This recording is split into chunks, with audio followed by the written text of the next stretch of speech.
You are now listening to Out of the Blank.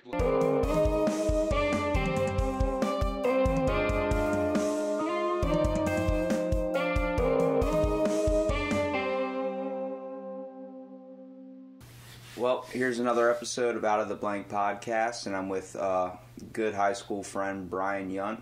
I wouldn't say I know you as well as I'd probably like to know you, man, but so this is what this podcast is about, getting to know you. Obviously, you can ask me questions, anything you want to know. It's a conversation, man. I want you to feel calm and relaxed, all right? Okay. So, what do you do professionally as a career right now? Well, I was working at Petco. Kind of got screwed, but I'm looking for a job still. So, What happened exactly at Petco? I was on a workman's comp thing where I hurt myself, and it's a long story. But I ended up sending my paperwork to somewhere else, and my leave of absence got terminated, and so did my job. So What? yeah, That's got nuts. So, screwed. how'd you exactly get hurt? Were you dealing with pets? No, I was lifting these tanks up flights of stairs, pretty much, like big tanks. What exactly got hurt? My back. Yeah, I mean, doing manual labor and stuff too, you gotta be careful. Always lift with your knees. I tell you what, I need to do that. So what's funny is, you've always had kind of like, you've always had these weird exotic type pets. So have you always been interested in just pets? Like, is that something you want to do, like, in a career life? Like, Pets are animals. I know, yes. I think we all agree that. Hopefully you're not keeping a human as a pet. But, Well, like, when I it don't know comes... if it counts, but When it comes to having a passion for animals, most people are like, I want a dog, I want a cat, I want something, that's more cuddly, furry. You go to the typical snake, man. I know you as owning snakes, and it was insane at a point. I was like, whoa, this guy's to me it was like, I couldn't ever have that in my home. I couldn't keep that in a cage. First of all, having a heat lamp and all this stuff that has to go into that. Now, what was your fascination with just weird animals that people wouldn't really consider a household pet? well, a lot of animals, a lot of them look scary, but most of them are misunderstood. Like, they have a heart and feelings just like we do, and I feel like I can relate in that way. Messed up. No problem. But I feel like I can relate to that in some way, and You feel like you kind of put yourself in the same position that animal that's Sort of. kind of looked at differently. yeah, because a snake, sure, they have these sharp teeth and double rows, and they slither and stuff like that. People are just scared of them, but when you actually have one, you learn how to read its body language, and they will actually let you know when they feel uncomfortable. So, One weird fact is, horses, they're the only thing that can't ride right if, they're the only animal that has a mental connection with you. Like, when it comes to riding right, they will not ride right if they sense that you are mentally distressed.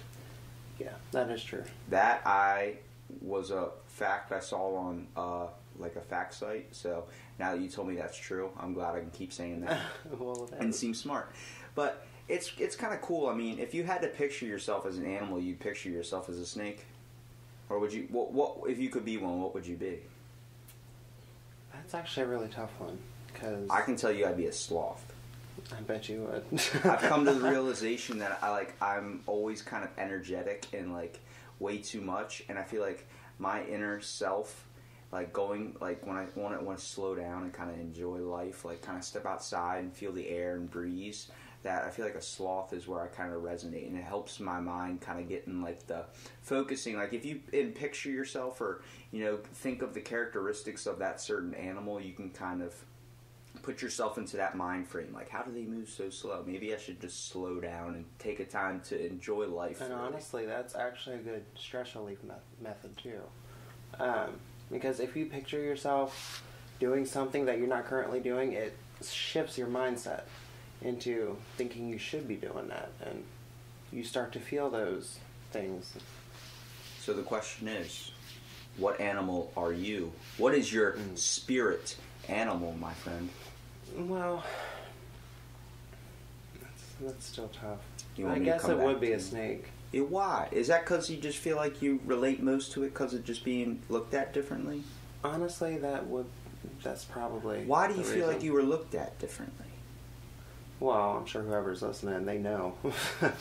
Because yeah, but for the people that don't, like, I'm not even to 100% on it either, man. Like, honestly, I understand, like, school was tough for everyone. I mean, we both got both ends of this, like, thing where we did not want to be there. You know what I mean? Maybe in different ways. Like, I did my annoying outbursts. I was always known as the annoying guy, but, you know, that turned me into an introvert and gave me some of the problems I still deal with today. But, you know, you're a good person, man. You know, I can sense that about you. So it's like, just because shit happened in the past, don't reflect on it. It's the same thing anybody can take away from this message here, not just you.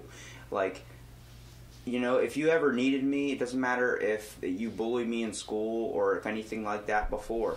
I will be 100% there for you. I've had people that bullied me that have came back to me and asked for apologies. I'm like, that's fine, man. I'm more than happy to help you out. They see me working out in the gym or something, like, you know, they come to me crying, like, I wish I had a six-pack. How do I get one? Give me all this advice. I'm like, dude, I can tell you what works for me and everything, and I'll be more than happy to get you there as long as you put in the effort. I just care about people that put in the effort.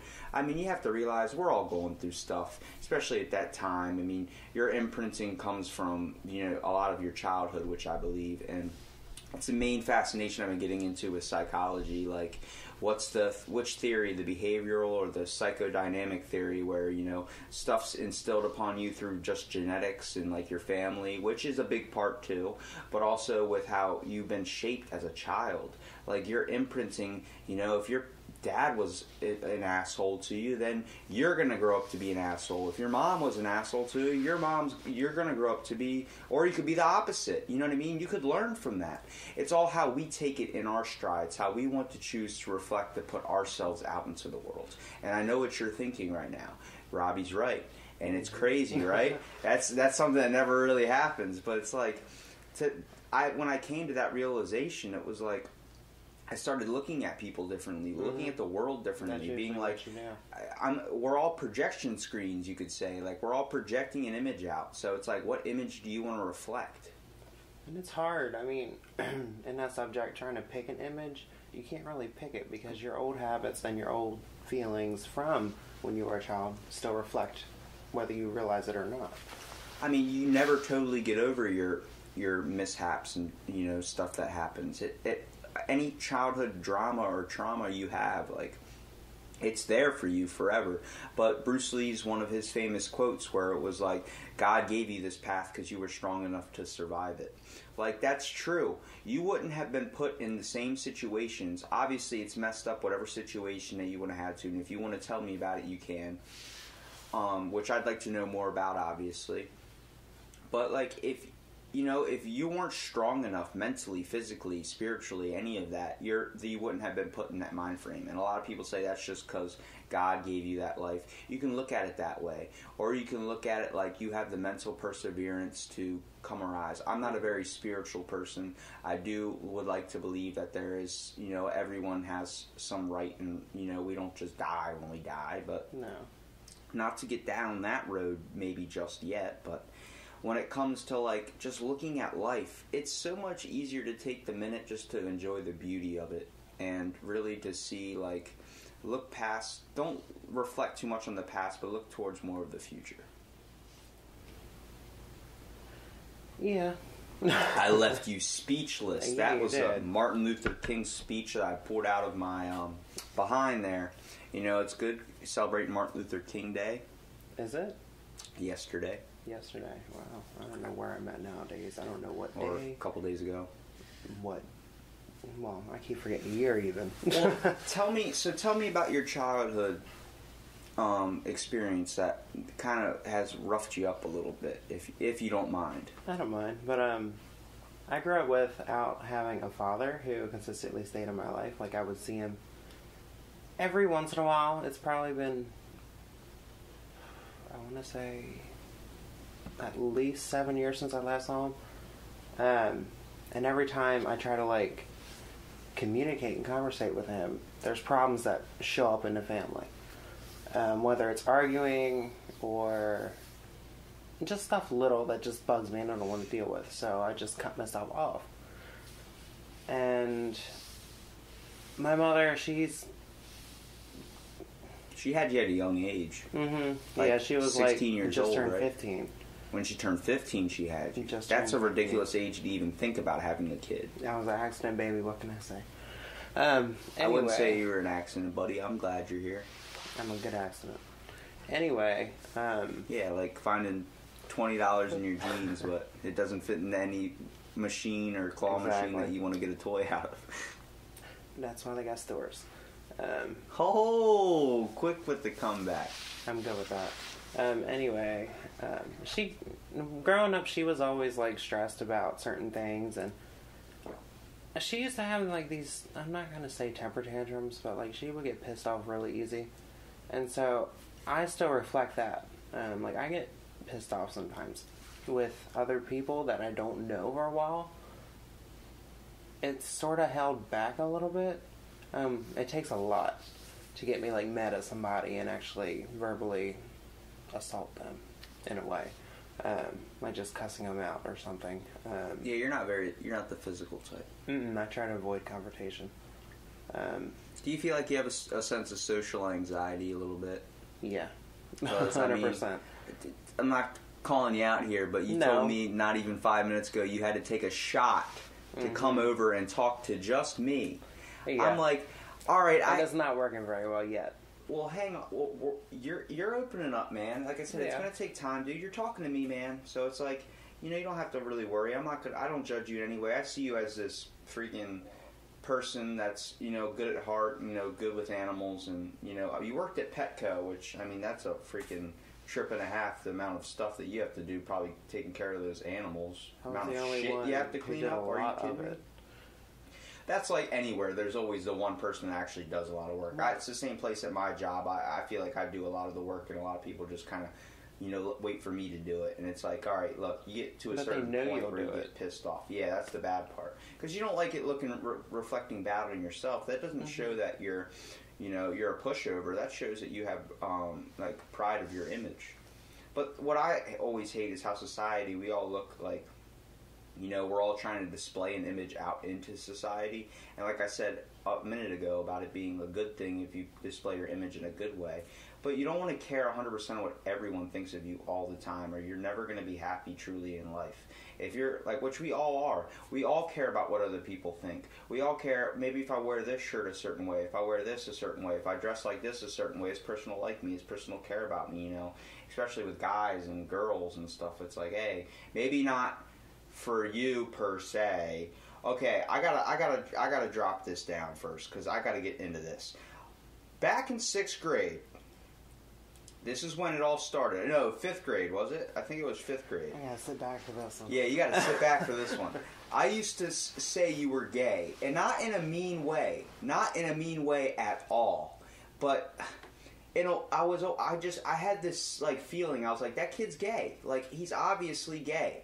But it wasn't to be a jerk, and it wasn't to be a dick. I did not want you to think that that's what it was.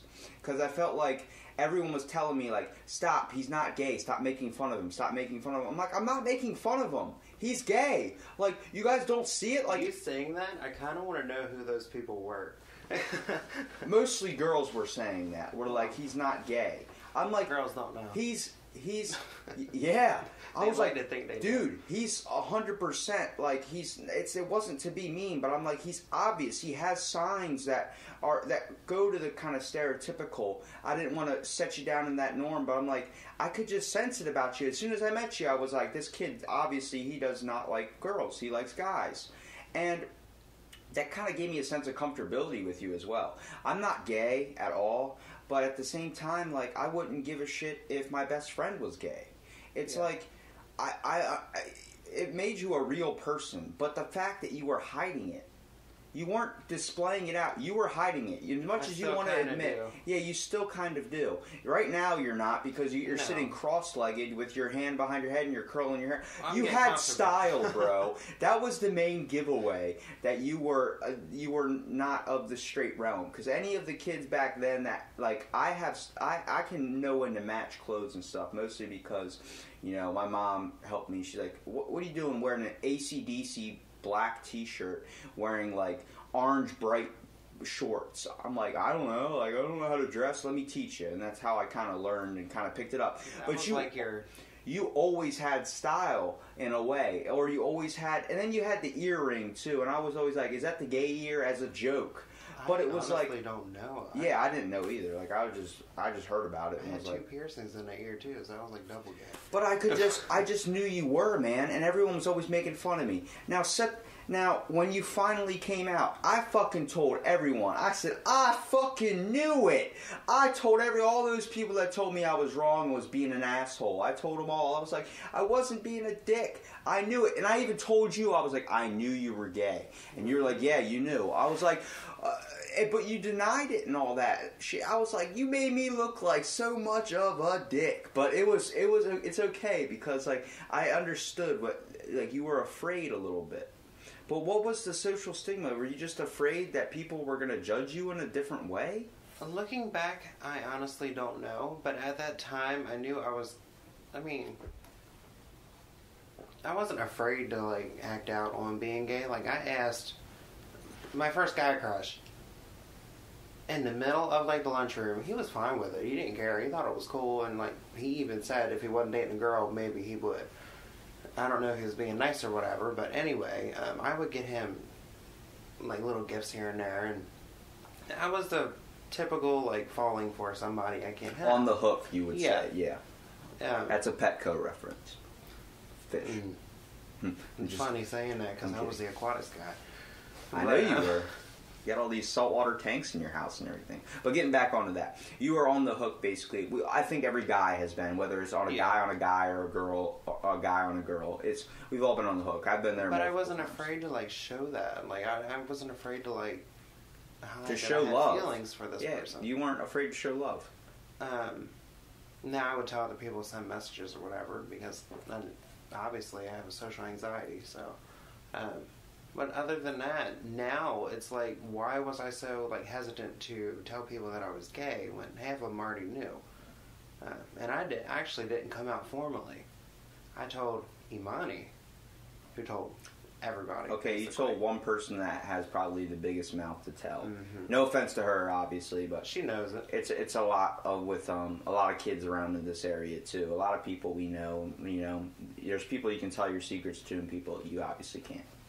But you used to hang out. One of my best friends growing up, and then one of the people that actually kind of hurt me in a way through high school. I don't think he meant to do it intentionally. It was more like trying to get the social like anxiety off himself as well, which kind of everyone started doing when they're making fun of each other. They kind of try and push the edge off them and put it more towards on someone else.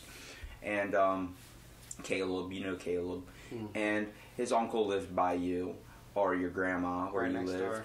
Yeah, so it was like when I went over to go hang out. He did too at one point. Yeah, when I went over to go hang out with him, which I was hanging out with him constantly, that's where I would see you, and you would always kind of be, you know, doing something by yourself, and it was like, I think you were usually outside looking for snakes or something, like something crazy. I remember you brought me a snake one time, and I was like, get away from me, you weirdo. But it wasn't to be mean, but it was like, I see, like, how I see a snake is different from how you see one. I used to chase his uncle up and down those streets with a snake pretty much every day. I thought it was funny as hell. But it's insane, because, like, you know, you put yourself so closely related to a snake in an image, and it's like you're not what people who do that are, like, stereotypical wise, where it's like they're sly, they're slick, you know, you don't want to trust them. That's not you at all. But you feel like you're someone that was put, you know, like you had to hide your true self. Like the Phantom of the Opera, you have two sides that everyone only sees the messed up side. They don't see the true inner you. And I'm telling you, man, like, if you ever needed me, I'd be 100% there for you. And not just to aim this focus down on, like, it seems like a therapy session, but the fact that, like, dude, like, you're a good man, and, like, the fact that you went through, we all went through stuff, and we all have stories. And when I messaged you about even being on my podcast, you were like, why me? Yeah, why me? Like, why? And I'm like, And first time I messaged you, I don't even know if you got those. I sent you like 4 messages. You never answered me back. I was like, but see, I can sense when someone's going through some social thing where like, I don't really want to go out. Once you're home and you're sitting in a comfortable spot, it probably gets really hard to get out the door and go out and do stuff. I understand that because even when like, I'll set plans to go out to the store or something. But then I'm like, I end up bailing out on it because I'm like, I don't feel like going anywhere, and you get like in a slump. Mostly weather, like right then or there, you're not. Yeah, or you're not going to do it. Mostly weather does that to you. But if you get motivated enough and like start getting, out the door a little bit, once you got your foot out the door, you're good and you're having fun. And that's like a big part of. I'm glad you came down here and you got here quick too. I was brewing up a coffee, and next thing I know, you're at my door. I'm like, whoa! But it's like.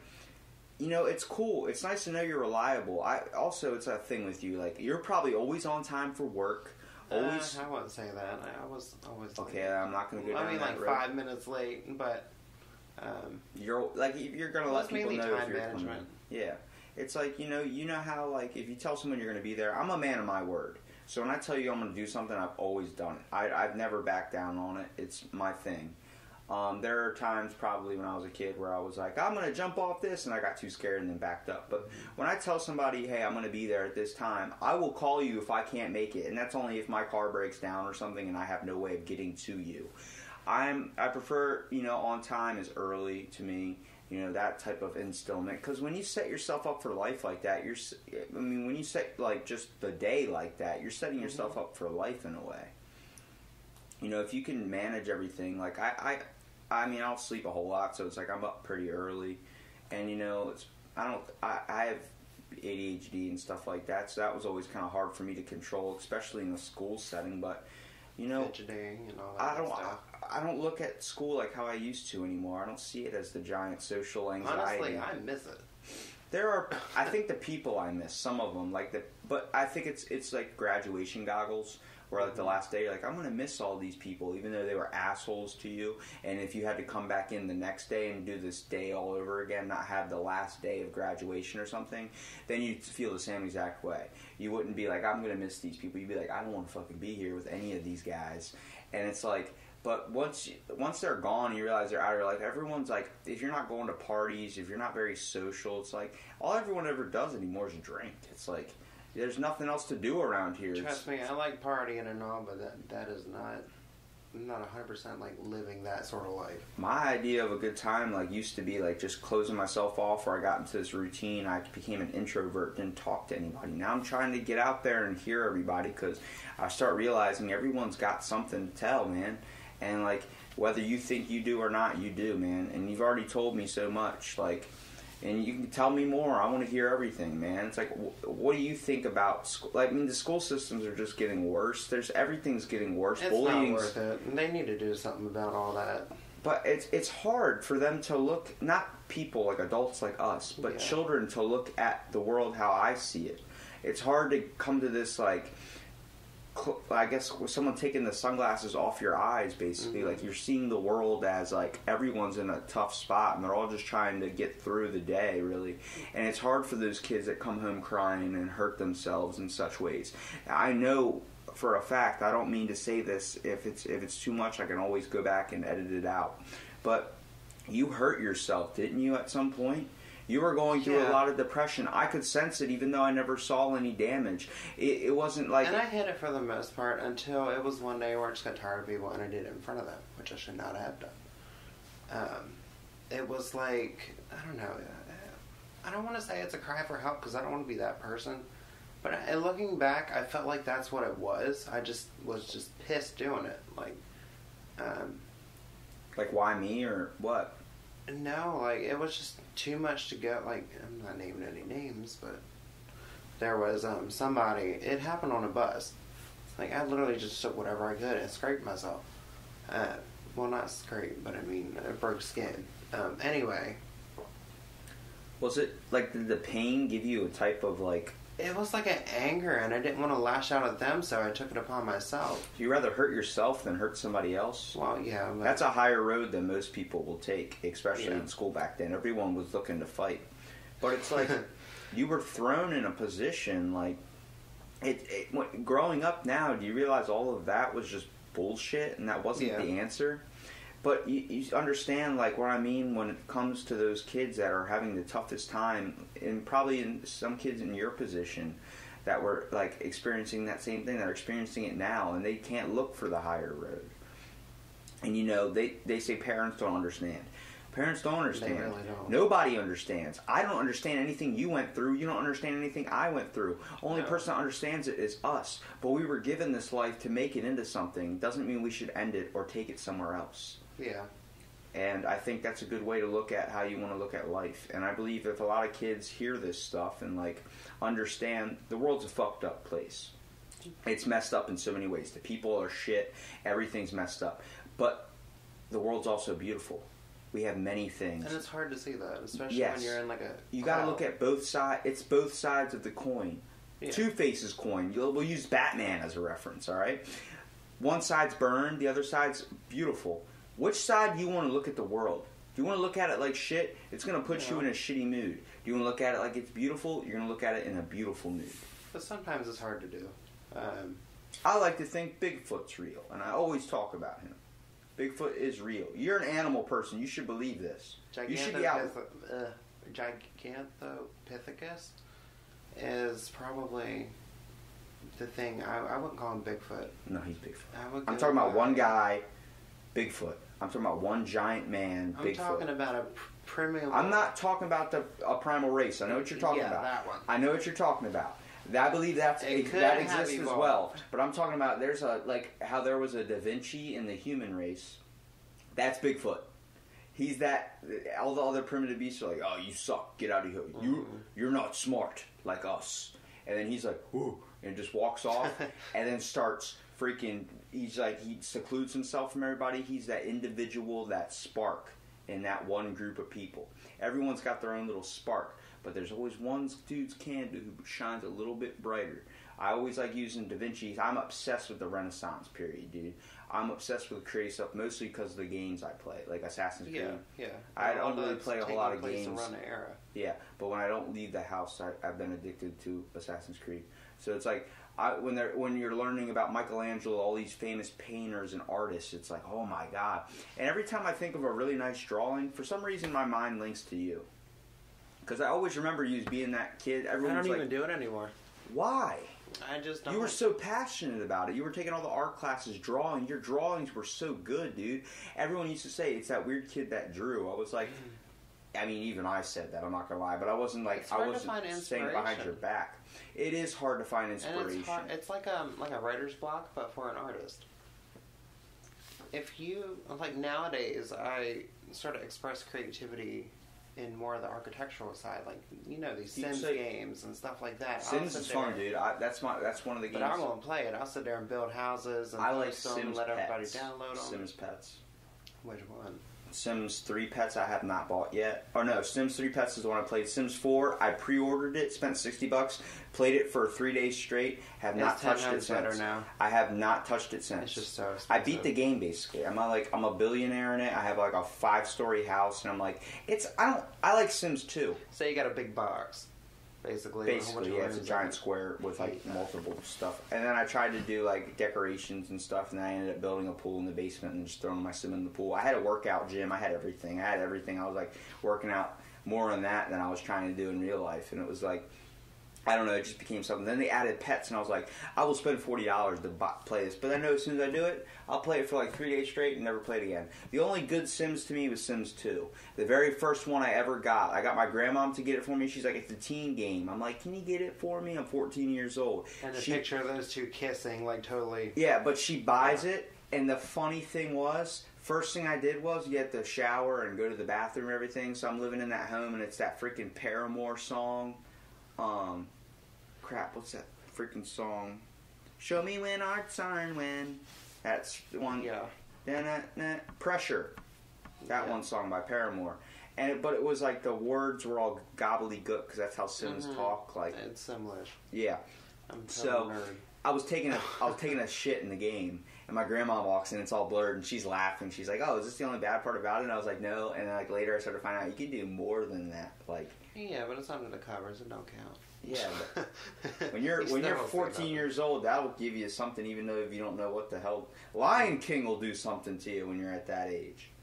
Don't act like you didn't get a chub for Lion King. I really didn't.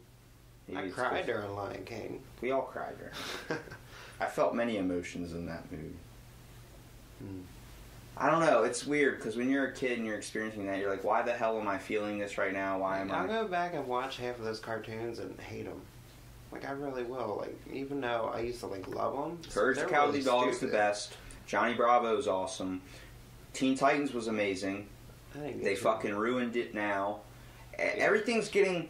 I've started noticing we're all just bringing up the past. It's all being a giant throwback, man. Well, honestly, Cell phones went from being super huge, super small. Now they're getting huge again. But now you can stick them up to your head and not have to worry about, like, the same radiation a microwave has. So... Yeah, I just got the new iPhone 10 XR. Or XR. We're at 10 already? Yeah. When did that happen? I'm at 7 still. I was at a 6. But the funny thing was, a 7 to a 10, that's like 5 months difference. In Apple time, yeah. Yeah, Apple's like, screw it. We're going to give you a new iPhone every month. I guarantee you by the end of 2019, we'll probably have like the iPhone 1623. It's basically just a tablet. I don't like it. Now. I don't like Amazon, Alexa, that thing. I don't like anything that talks to me. It's too much power. I was watching these videos of his little kid pulling up porn videos and everything because of Alexa. I think that's stupid. You know how much trouble you can get in with Kids don't pay attention as it is. We all have like we're all missing the reality of the world, the beautifulness of it. And it sucks because that screen's so freaking big. And it's like, what's the first thing you do when you wake up in the morning? Me? Yeah. You check your phone. No. Lies. No. You roll over and you check that thing because it's charging right by your freaking head. And you think at night, your dreams, when you have like a weird dream, like what was that about? You don't think it's that phone that's like sending advertisements to your brain? Like, no. Google. I know what it is. What? I'm not getting into that subject, but I know. Why? Because I'm not crazy. Google targets you with advertisements. That's a fact. Yeah, but you ever look up something on your phone and 5 minutes later there's an advertisement for it? Yeah. It's because Google sends Google sends all your information you search up into a database and they target your ass. Listen to what you're saying. When you came into my house, there was a person that called me. Mm-hmm. And it's usually a machine saying, "Hello, are you Claire?" I'm like, "No." "Well, maybe you can help me. If you're looking for Claire, how am I going to help you? Do I sound like a Claire?" No. But listen, she goes, "I'm going to sell you home insurance." Usually it's a robot and it just keeps talking. You just end up hanging up.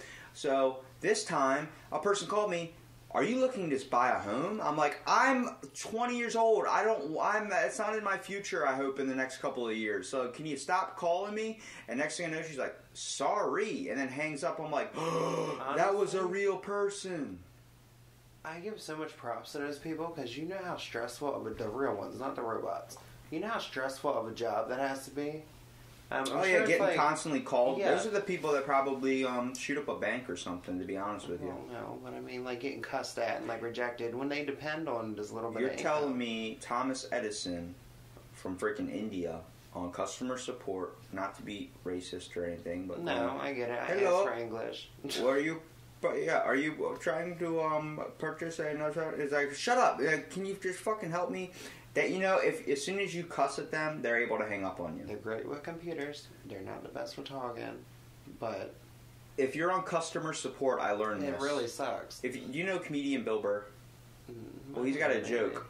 He sat on on hold for 45 minutes trying to get his TV set up and internet set up and everything. Mm-hmm. And he finally gets on there. He's on the phone for another 3 hours. And he's like, "Can you just fucking tell me what to do?" And they hang up on him immediately. He has to call back and wait another 2.5 hours to get his stuff back together. Then he cusses them out again, and then they hung up. As soon as you cuss when you're on tech support or voice support or you're trying to get help, they hang up on you immediately. They don't give a crap. See, I would trying to crack jokes with them and having fun, honestly. If I can do that and they actually get the jokes and stuff, I'll do it. I mean, yeah, cracking a joke like, "And it's chilly out" or something, and then you hopefully there's somewhere that's not in another country where it's 1,000 degrees out. Like, "What do you mean chilly? My house is on fire." It's like, "All right, sorry. Are you saying I'm from Chile? I'm not from Chile. I'm from Cuba." It's like, okay, calm down. I don't understand the usually they get it difference.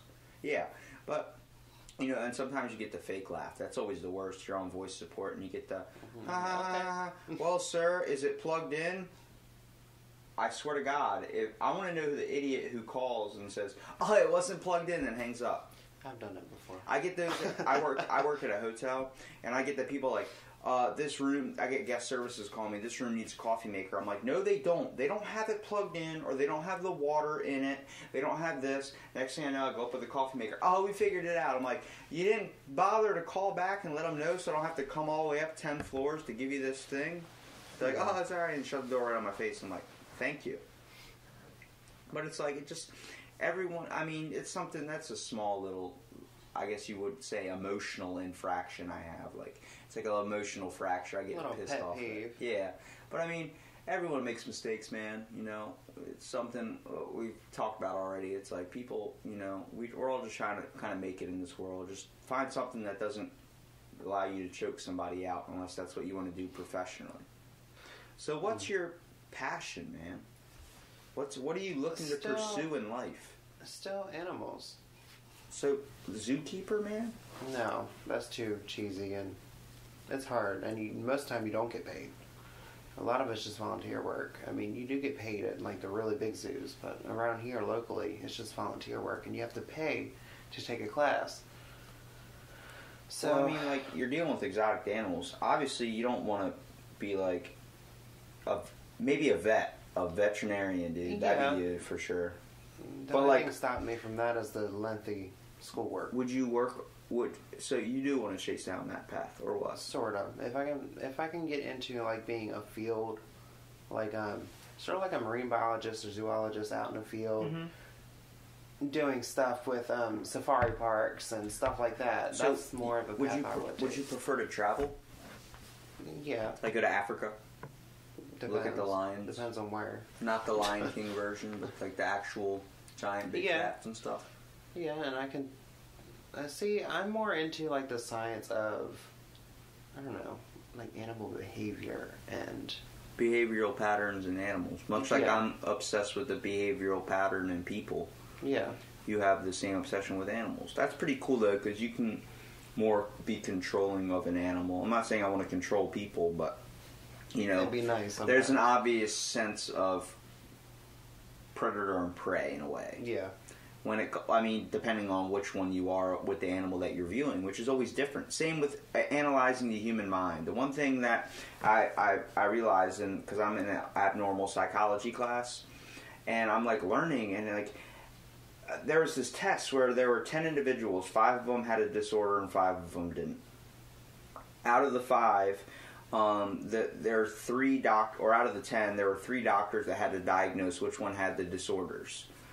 And they chose, and they only got, I think, 1 right out of all of them. Because the signs and symptoms for the DSM criteria, which is like the stuff, like the thing you get for diagnosing someone if they have ADHD, if they have obsessive compulsive disorder, if they have something. A lot of it is just normal nerves.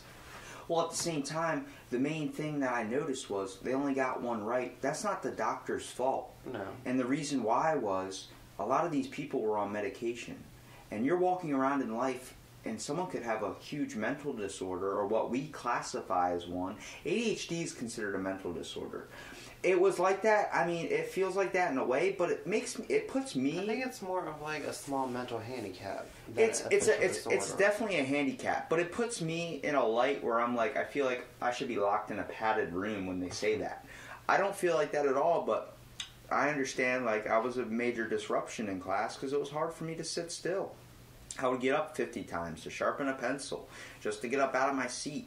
Like, I understand when it comes to the mental capabilities of things, but, like, you got to look at the world and, like, when it comes down to psychology, like, it's an ever-changing field that's super hard. It's like you're basically a doctor. I mean, you're obviously a doctor, but it's like you're looking at, much like in surgery, anything can go wrong. Much like trying to analyze a human brain, which we barely understand. It's much like space. We barely have a concept of it. We think we have it narrowed down to all these different theories, but there's constantly changing, constantly new evidence, constantly new stuff, constantly stuff being proven wrong. It's like you're trying to narrow down someone in a way, but It's like, how do doctors know how much medication to give you when people say doctors just write a prescription? You know how, like, that's the best thing what we have right now. We don't have anything. I'm not 100% for medication in any way, but it's like when a therapist is getting paid by a person to diagnose them, and it's so hard because medications are getting so strong it masks half their symptoms, and you can't tell if that person, I could have a huge serial killer schizophrenia personality, but you would never know because of how the medication I could be taking could mask that. Mm-hmm. You don't know that when you go out into society. Next thing you know, someone stops taking their medication, like, whoa, what changed in you, bro? And you're like, this is the real me, this is me. It's like, holy crap, I didn't know that about you. It's the same thing when we all walk around with this mask, hiding our true self, and then next thing you know, you get in a relationship and you become the real person one day, and next thing you know, they're like, I didn't know this about you. Be like, well, this is me. And be like, okay, and then you just don't feel the same way about that person anymore. It happens a lot. It's obviously a lot, like, I feel like that's a lot why some of my past relationships has failed, because they've become open, and I guess in my own selfish way, I didn't like the person they were opening up to be. Whether it was like, someone just, they had a certain thing that they ate that I didn't like, or they had a certain needy trait that I just didn't like. See, I'm married. You're married? Yeah. Since when? Since Whoa. This is like, oh and my God. I have all right, advice for you. All right, hang on real quick. Tyler Lewis on my 3rd episode came out to me that he was adopted. And now you're telling me you're married? Mm-hmm. Mistakes have been made. Why does all this happen on the podcast? I mean, it's good for podcasting. It's good for views, isn't it? My mind just took a mental shit. See, I thought you knew. No. Who are you married to? Where's your ring? The bitch don't fit, so I don't wear it. That is the classic gay guy answer. And it don't fit. I mean, Okay, well, who are you married to? Let's get... His name is Dan. I call him Dan because I can't say his name right, and he gets pissed. Is he foreign? Yes.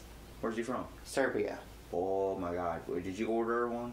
Yeah, I ordered him on Amazon. Are you serious? No, I'm kidding. You one-clicked them? They had that shit to your house in 2 days, I bet, with that Prime shipping. No, I met him on my birthday. What? Where? Tell me this story. Well, it's on an app, the gay app Grindr. I know. I've accidentally downloaded it. And everybody has if they're looking for something. Anyway. Well, I downloaded Tinder, and then it's related, and this is when Grindr was first starting, and I hit that too. And I also did Silver Singles. I probably should have heard the name on that one, but that's for like old people? It's 50 and up dating site. That sounds like I still get emails from them. I got an email yesterday from them. Exclusively 50 and up. Bullshit. I signed up for an account until I figured out there was nothing but old people on that shit. You get a sugar mama. Anyway. Sugar grandmama. So you met him on this site. Yeah, and then we met a couple days later. Did he live in the area? Well, he was a J1 student, and he conveniently I get a lot worked of right J1s next to my work. I get a lot of J1s in my work. I was working at Family Dollar, and he was working at Food Line. Yeah. Okay. And he lived not too far from Family Dollar on Cathal Road, in a shack, basically, with like 8 other people. Anyway. That's all the J1s do that. Yeah, but his is worse. I've been to a lot of J1's houses. And we were socializing. He didn't want to get committed or nothing. Eventually, we just sort of grew closer. Then I think it came time for him to...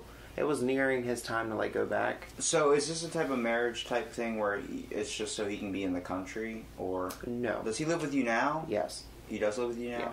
Is it you and where you live with your grandma?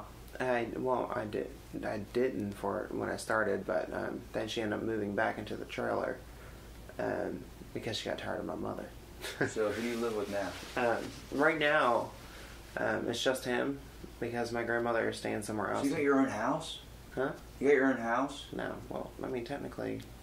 I mean, you rent. Technically, rent, yeah. But it's you guys share it. Yeah. How does that feel being an adult? It sucks. Anyway. Bills suck. All right, go back to your story. I forgot where I was. You said that like it was his time to go back. And... Oh yeah, okay. So I sort of brought up the topic. I'm like, because I still had feelings for him, and I was young and kind of stupid. But I mean, I was like, we're all young and stupid. Well, yeah. No, some people are old. Me. I'm married. You're not. But you said you got advice for me, so. Yeah, and don't get married anytime soon. That's the advice? Pretty much. Oh, that's terrible advice. I never wanted to get married because I don't want to lose half my shit. I sort of drug him from that place and like let him live with me. He was paying for stuff and whatever because I felt bad for him. Yeah. And then time came for when he had to leave, and I like brought up the topic. Hey, you want to stay? Yeah. We can get married and stuff like that. And he proposed to me on a city bridge. It was all nice and dandy until after the marriage. Then a little bit of drama came up on his side with like secrets and stuff. Then we sort of drifted apart. It was just like talking to other people. Then you guys aren't married anymore? No, we are. Only because I'm not a dick and I'm going to let him get his papers. Oh, so you're staying for that now? Mm-hmm. But I mean, even is it still there? It's there. It's just I'm trying to like not get into like that feeling again. I sort of want to. That's hard if you live with the guy. Mm-hmm. But I don't know. Since we technically broke up, it's been a lot easier, stress level wise, and I don't know. There's a sense that I feel like we're still connected. Like it's been getting a little bit stronger ever since we did break up. Sometimes that's what brings it closer. Sometimes just putting a link or a name or a title on the relationship is really just what kind of breaks it in a way. But maybe you guys just need like a time. I think maybe you guys would be better as like a permanent boyfriend and girlfriend, or boyfriend and boyfriend. All right, someone's a girlfriend in the relationship. Obviously, I'm guessing it's you. No offense. Yeah. It was. Oh, you gave the dominant one. Yeah, because I got tired of the bullshit. Oh, shit. Yeah. I like that. Because I like a Ronda Rousey type chick. I like a chick that I know, like, if I act up, she'll throw my ass through a freaking table or a wall. It got bad. It's not like I would ever hit a girl, but it's like the same fact. Like, I like to not be like the submissive one, but I like to know that like I got someone that can handle themselves, like you know what I mean. I like to be able to fool around, like wrestle or do something like that without having to. I'm a girl. I don't like the girly girl. I like the one that's like, let's go play baseball. Let's go do something, which people was stereotypical lesbian or something. I'm like, no, not really. It's just tomboy. You know what's crazy?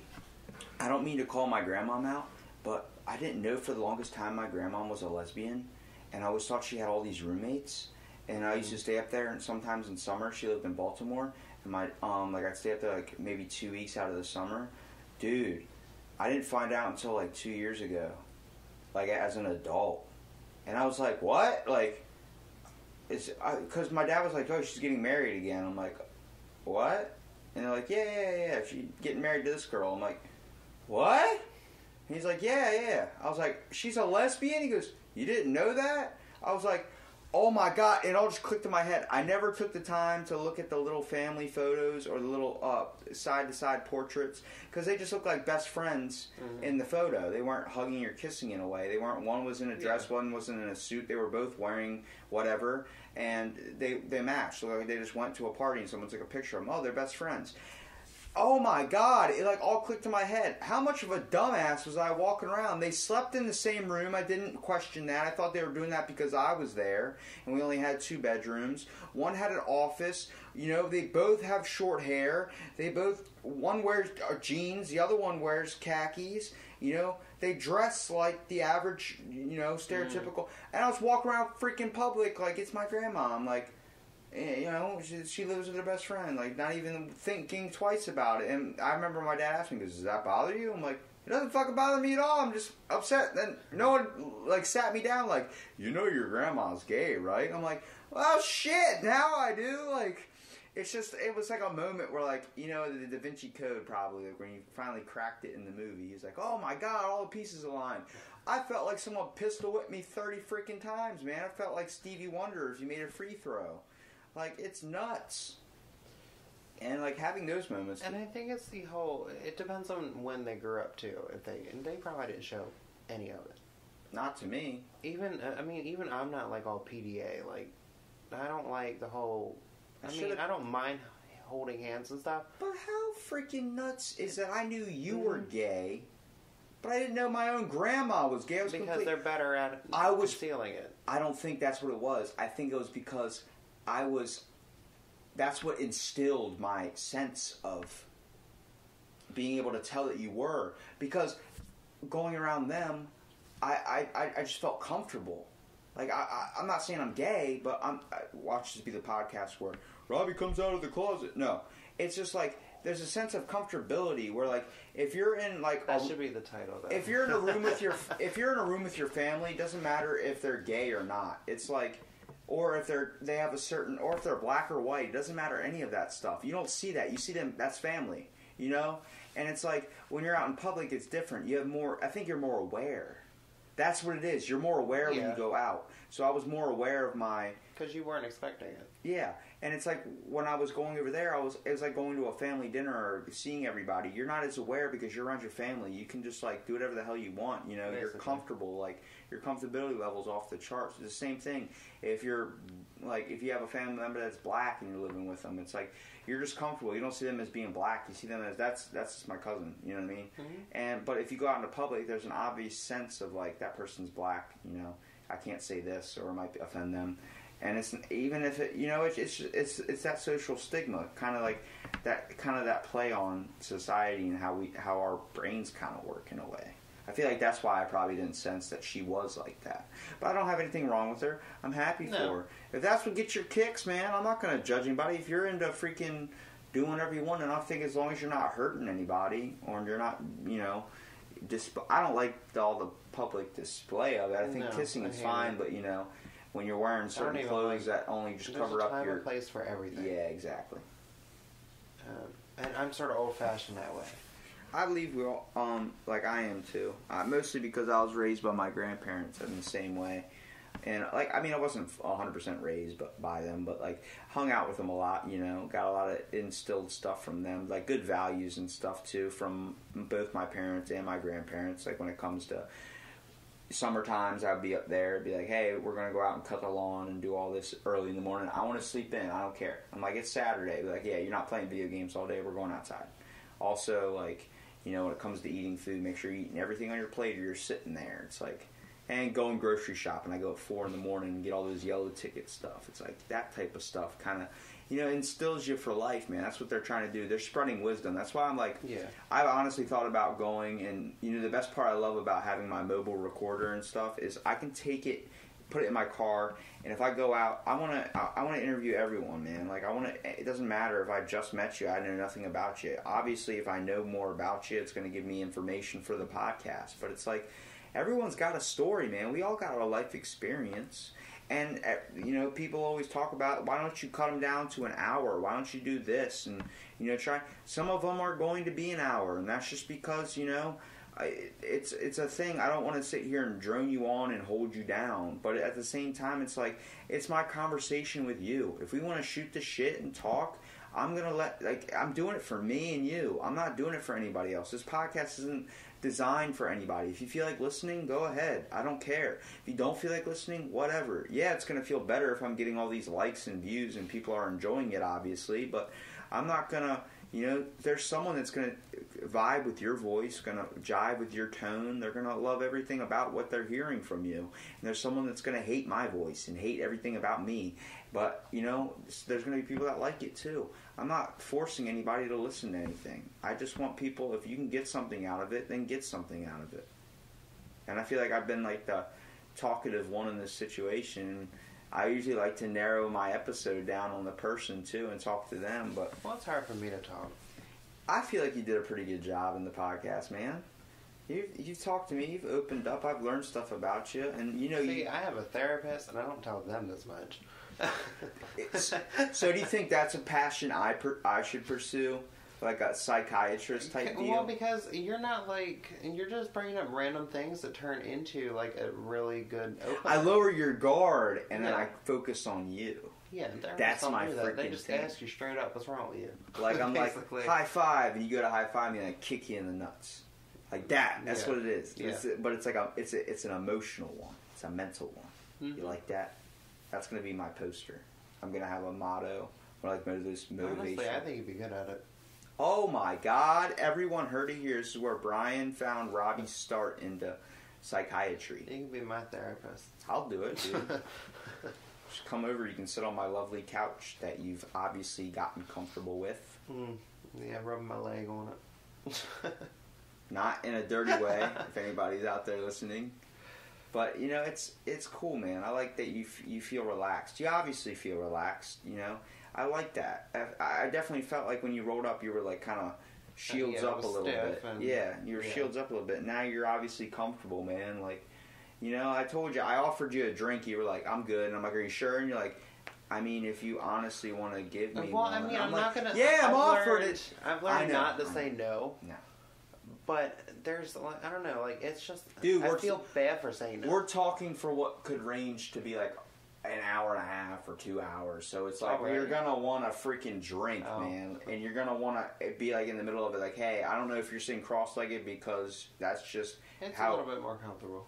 That's okay. That's comfortability for you, but it's like I don't know if you have to piss or not. It's like there's a thing. Like obviously, you know, I have to go to the bathroom, but you know, I'm going to sit through this podcast because I like it. I'm enjoying conversation. It gets my mind off things, and there's certain things I believe that we all need a certain outlet on, and I'm happy I found it in this. I really am, and I think when it comes to chasing your passion of going after animals, man, dude, I know you're saying the schooling is hard and it's like it's tough. Life's hard, man. You know that. It's not you know hard. that. It's just I'm not sure if I'm ready to like Adventure mentally into it? commit to it. You can do it though. I know I can. I have 100% faith in you. But I went to Warwick and all, and it was hard for me to stick to school. Did you graduate? Technically, no. I think you should. If it's something I graduated high school. But... Yeah. I mean, I did too by the skin of my teeth, and now I'm going to college. This is my last semester, and I graduate. I think you need to do this. I think you need to chase down your passion, man. Every step you take should be towards your goal. You should be doing it for you, not for anybody else. And don't take my advice being like, I'm forcing you to go back to school. No, if you don't want to go back, don't go back. If you feel like you want to at some point, go back. But I want to see you succeed. I want to see everyone, all my friends, everyone I meet, I want to see them be happy in life. I wish we could all walk around like we're all doped up and like, the world's an amazing place, like the Truman Show, everything you get and everything you want. But it's not like that. I don't want people to feel like if medication helps you, good, take it. If you don't feel like if you feel like it's droning on, it's hurting you, don't take it. I don't care. I want to know you, and if you're not a good person, and if you have problems, I want to know what caused you to get like that. Maybe we can get to the root of it. And that's when I started realizing I thought my passion was I wanted to be a personal trainer because of how committed I was to fitness, you know. But I'm starting to realize that's not it. I want to help people. And I've always said that. I've always said I wanted to be like a superhero helping people. Yeah, it'd be awesome to be able to jump off my roof and fly and not land face first on the cement. But at the same time, I think the superpower is also in the mind, too. I like understanding people. I feel like everyone's a fortune cookie, and I crack it open, and there's a little inner mystery inside, and I want to find that inner mystery. And I feel like, do you feel like I kind of cracked your? That's going to sound so gay. I know, but I don't mean to say like crack your cookie or anything, but do you feel like I kind of opened you up and kind of like you unveiled something to me? You should have just said cracked your cookie. That was a good one, right? I gotta write that down. Easier. Write that down. Write that down. So we need a pen and pencil. Write that down. Crack your cookie. It's a joke. I always thought stand-up comedy, but I was always deathly afraid of getting up in front of public. What's one of your fears? Mine? Just how people look at you? That you're gonna like scare someone off? I feel like that's not necessarily. I feel like you're afraid to be your true self in a way, which you've mentioned. Yeah. But I feel like that's like your secret fear, like the one thing that keeps you from going after one of your passions. Like I feel like you don't want to deal with any of the. Correct me if I'm wrong. I'm honestly like just shooting the shit here. Just what I picked up from you, what I vibed from. like, you I think obviously... it's more of, like, failing. Yes, but also, like, a social thing, too. I feel like you say you don't care about this, how you look to people anymore. I understand that, but we all say that, but we all secretly do. I believe, like, I care about what people think of me all the time, even though I say I don't. But at the same time, I feel like... we all do. Like, we want to look nice going out. There's always that inner voice in your head that's like, you're a shitty person, and you're always... you always kind of talk back, and that's what they say, the angel and devil on your shoulder. It's like, all that type of stuff. Mm-hmm. But it's like, I feel like you're like... schooling, you're like, you don't want to put the effort into it because you're just so in a comfortable scenario where you feel like you set a routine and you set yourself out. It's the same thing I was talking about where you don't feel like leaving the house sometimes because you're just so comfortable. You don't feel like moving or going out or exploring the world and stuff. It's like, I feel like you're in that place, but I feel like you could if you put your mind to it, bro, you could do anything. Yeah. I believe you could build a rocket ship, even though if you're not into building a rocket ship. I believe you can become the best vet. I believe you can become the best anything you want to pursue, whether it's going into the safari and learning, being a research biologist, being an animalologist, zoologist, whatever you want. You could do that. See, in terms of schooling, I don't want to start it when I'm not ready and just sort of like have, I don't know, like typical high school, like I just want to be done with this kind of mindset. To where, I mean, a lot of it is, I guess, I just don't want to be put into a situation where I'm not going to finish it. Like, I want to wait until I'm mentally prepared for it, for not only the commitment, but I need the time to do the schoolwork. I need to actually want to do it, like, full on. You need the motivation. The perseverance of knowing that you're going to complete it and you're not going to give up halfway. Yeah. A lot of the reason why, like, you're taking a shower, you get your hair all washed and then it comes to the point of coming in and putting in conditioner. You're like, fuck. Like, that's with some people. It's like that. Obviously not with you because you have style. Your hair is obviously, you probably care. I don't wash my hair every day. You care about personal hygiene. I know that for a fact, man. All gay people care about personal hygiene. That's just a joke. I'm not being mean. I love you, Brian. In a very metaphorical way, I do have a love for you. Yes, I know. I have a crush on you. I speak straight. Don't get any ideas. I speak straight person. Okay. He speaks. Yeah. Do you understand what I'm saying there, partner? Yes, I do. Okay, but it's cool, man. I'm glad you can open up and you can smile and laugh, especially when you're talking to me. It's the main reason why I want you to be able to talk to your friends, whoever that you might find interesting, or you might just anybody, and just let them know it's a conversation between me and you, man. I want to get my podcast out there, but I want people to have fun on it when they come. Mm-hmm. I will message you probably 2 days from now. Mm-hmm. I'll let you know, hey, did you have fun? You're like, yeah, man, it was awesome. That's all that matters. And people message me, is it good? Did it sound all right? Good? Yeah, did it sound all right? Was I interesting enough? It wasn't that, man. I got what I needed out of it. You got what you needed out of it. You either came to light about yourself or you asked me some stuff. See, when I first come in here, I was afraid of sort of ruining it for you. Yeah, you were like, I have to take a shot so I don't ruin the podcast. I'm like, bro. I'm not the best speaker. You're talking to Robbie. That's my motivational poster. You're talking to Robbie. I'm going to paint that on my ceiling. You're talking to Robbie. I'm random with everybody, man. It's just my personality. We're going to click no matter what you do. And it's no matter who you are. You're a good person. We're going to click. You're a bad person. We still gonna click, but I ain't gonna like it. It's like eating. It's it's like eating your vegetables first, and then you get to eat the steak. Like you get that. Or if you're a vegetarian, you strike me as you probably dabbled in vegetarianism at one point. Yeah. No, you strike me as you took a quote from the man who is gay. I'm gonna keep bringing that up because everyone told me I was an asshole for calling him that. But he's a good dude, and trust me, any guys out there looking, Brian's not emotionally open, but... I mean, what? For okay, all right. I'm not turning my podcast into a dating app, I'm sorry.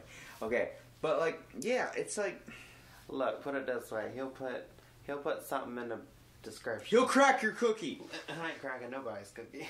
Lies. Okay, no, but you're right in a way. Like, you had your blinders up, and I feel like I definitely lowered them down, and I'm glad I could do that for you, man. Yeah. I seriously, like, this was fun for me. I don't know if you had an enjoyment out of it. And yeah, But I liked it. hey, shit, you killed time too. I don't know how much. It's probably been a while. It's been like 20 minutes. We've been talking for about 20 minutes. But I mean, hey man, it's, it was interesting. I enjoyed the conversation. And if I had to ask you this question, if you had one moment to choose in your life where, like, it's called a transcendental moment, like a moment of clarity, kind of people call it an epiphany. But like, it's the same reason why some people, I view mine as like seeing a sunset sometimes. There's just that moment where you're in a tough spot and you think back on that moment. Do you have a certain moment like that? You can have them multiple times in your life, but do you have a moment that you can think of right now and let me know? Like when I realized I needed change, or when... Or just a realization, like, life is going to get... There's a meaning to it. Like, it's like if you've had a bad week or a bad month or, hell, even a bad year, and then you have that one moment, it's like everything's going to be okay. I don't know why I was thinking so bad like that. Well, this week, I'm having them all the time. But this week, it's pretty much today, not with just this talk, but with certain things that happened today, earlier. It's sort of like I need to do something about certain things, and I need to focus on certain things. Grab life by the balls, which is the best for you. Grab it by the balls.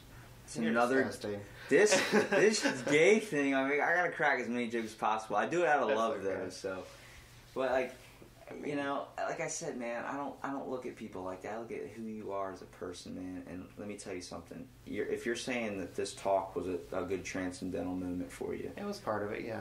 I'm glad. I'm glad that you could, feel comfortable and you could even just smile. That's my enjoyment. I always get people to tell me all the time, that stupid thing you said last week where I kind of made fun of you about saying it. I was driving home and it cracked me up. I'm glad that you at least could find that in your mind somewhere, like, and just smile or be like, what the hell? Like, I'm glad that that's there for you, because a lot of people don't experience that, and I believe we all need to smile more. Laughter is the best medicine, in my opinion, which I thought was my main outlet for going into stand-up comedy and doing all that type of stuff, because I like to make that's people... a hard career. Yeah, and I understand that, but I like doing this thing too. It can be fun, but it can be really hard. Well, I like it how personal this is. It's me and you, man. Stand-up comedy is cool. Like, I think my whole idea of mindset is, like, I don't want to leave the world not being able to either help somebody or not leaving a name for myself. Whether it's, I would prefer it to be good, but like, I'm not saying I want statues built and I want to be admired, but I was always obsessed with people wanting me, people being like, oh, you're awesome, and like playing music on stage I did for a little bit, like trying to get over that anxiety. My anxiety went away when I took a communication art or oral communication class last semester. I got up on stage with improving all my speeches, all my 5 to 10 minute speeches. I was just pulling them out of my ass. I did a speech on Hot Pockets, had freaking slides of Hot Pockets talking about how the ways you can cook them, how the ways they're appetizing, all the flavors, all the different types, like, stuff like that. Like, it's interesting. Like, I like being able to think on the spot. I like I don't have anything written down. I've had people ask me before, like, do you have an hour's worth of questions to ask me? No, I don't have an hour's worth of questions to ask you. I'm going to shoot the shit with you. It's me and you, bro. Everyone I ask, can you do my podcast? It always leads to the question, what's a podcast? Oh my God, it's a conversation between me and you. Like an interview, you're talking to Robbie. See, all I asked was like 2 questions, and I was like, okay. Yeah. I wasn't like, I know how it works. Yeah, it's like, you got it down, like, though, but I had to pick at your ass to get you. I don't know if you saw my messages before, but I understand that whole thing. Well, no, I didn't see your messages. Oh, well, I was like, those are weeks ago I sent those shit. And that was probably when I was switching phones. I probably got lost. Lost in the ether, the cloud. Pretty much, because I still have my other phone with the app on it, too. So. Well, dude, I'm glad you took the time to come down here, man. And I'm glad that really warms me up in my heart a little bit that you say this was like kind of a part of a transcendental moment for you where you're kind of realizing some things. I appreciate it, dude. Like I said, I hope you pulled something out of it as much as I did. That's a pull-out joke. Ha. No. I didn't even get that one. Until you said it. For the main reason to end this podcast on, I appreciate having you on, man. It's good, dude. I'm glad you could open up a little bit and kind of take the shields down a little bit. And I think a good thing for everyone out there is my new motto, which I'm copywriting right now: crack the cookie. Crack the cookie. Whether you want to take that as a double entendre or you want to take it in a way, find your inner passion, and like if you can do it yourself, if you can come to the realization of yourself without having to pay somebody or do that, go ahead and do it. A lot of people take this therapy, and yes, it's helpful, and also it depends on how you look at it. Whatever you take from the world, take from the world the good. Try not to take so much of the bad, even though it may be hard sometimes. Just look towards the light. Is that a good thing to end on, Brian? Definitely. Do you look at me in a different way because of how smart from the guy you knew me before? I remember you as like a little dorky and fun kid, really. Like, just didn't give a shit. I mean, but now, I'm still that guy, but yeah, I have a little like bit more wiseness. I'm like Liam Neeson mixed with like a rodeo clown. Yeah. Yeah, that's what it is. I'm Liam Neeson / rodeo clown. All right, well, like I said, thanks for being on the episode, man. I appreciate you, and we'll have you on again soon. All right, thank you.